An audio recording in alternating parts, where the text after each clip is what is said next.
آیت اللہ مظاہری بیان کرتے ہیں کہ ایک مداح سلام مرثی نوح پڑھنے والا اس سے اس بات کو بیان کرتے ہیں کہ وہ جہاں یہ سلام وغیرہ پڑھتا تھا مرثی نوح، وہاں پر جس امام بارگاہ میں مسجد میں خادم تھا، جیسے یہاں پہ بھی لوگ ہوں گے، اور اس کا کام تھا چائے پلانا، چائے پلاتا تھا، مجلس میں چائے پلاتا۔ آپ کو پتہ ہے عراق ایران کا کلچر، کوئی بھی آئے تو چائے پلاتے رہتے ہیں، چائے پلانا تھا۔ اس کا انتقال ہو گیا۔ یہ مداح کہتا ہے کہ ہم اس کی قبر پہ گئے اور ہم نے اس کی قبر پہ کہا کہ ساری زندگی تم نے یہ کام انجام دیا ہے، تو تم ہمیں بتاؤ تمہارے حال کیا ہیں۔ 2 دن بعد کہتے ہیں وہ خواب میں آیا اور اس سے پوچھا تو وہ کیا حال ہے؟ کہا باغوں میں رہ رہا ہوں۔ کہہ رہا ماجرا کیا ہے؟ کہا امام نے کہا جو تم نے ساری زندگی ہماری نوکری کی ہے یہ اس کے بدلے میں تھوڑا سا ہے، اس کے بدلے میں اصل تمہیں ہم قیامت میں دیں گے، اصل ہم تمہیں خوبی تو عالم برزخ ہے نا بھئی، موت یعنی انسان جب مرتا ہے تو جب تک قیامت نہیں آتی ایک اور عالم ہے، اور اس عالم کا نام عالم برزخ ہے، انسان اسی کے اندر رہتا ہے۔ اب جس کی جیسی زندگی اس کا برزخ ویسا ہی ہے۔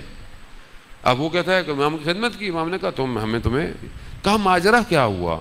کہا جب مجھے مر گیا، میری پہلی رات تھی تو میرے سرہانے امام حسین علیہ السلام تشریف لائے ہیں، اللہم صلی علی محمد۔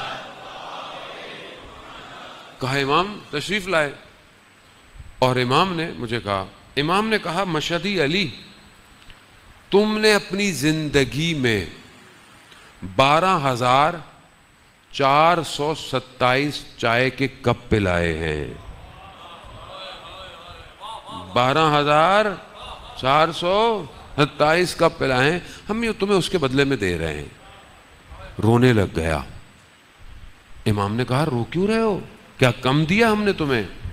کہا نہیں مولا، اگر مجھے پتا ہوتا آپ اتنا دقیق ملاحظہ رکھتے ہیں تو ہر شخص کو میں اپنے ہاتھوں سے چائے پلاتا۔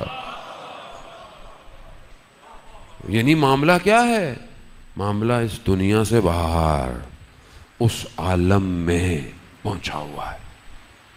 یہ ہے امام۔ آسان نہیں ہے، لیکن اگر ان کی نگاہ ہو جائے تو بڑا آسان ہو جاتا ہے۔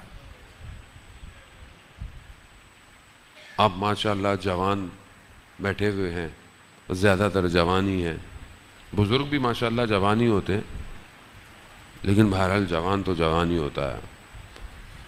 اپنی جوانی میں اپنے امام کو پہچانیں۔ کیونکہ امام کو جوانوں کی ضرورت ہے، جوانوں کی ضرورت ہے۔ اگر آج ہم اپنے امام کو نہیں پہچانیں گے تو کون پہچانے گا؟ امام کے لیے کوئی مسئلہ نہیں تھا کربلا میں، کوئی مسئلہ نہیں۔ وہ خدا جو حضرت اسماعیل کے لیے جانور بھیج سکتا ہے مگر امام حسین کے لیے نہیں بھیج سکتا۔ کیوں؟ کیونکہ اسلام اس موڑ پر آ گیا تھا کہ خون کی آبیاری کی ضرورت تھی، خون سے اس درخت کو آبیاری کرنی تھی، کیونکہ بقا اسی میں تھی۔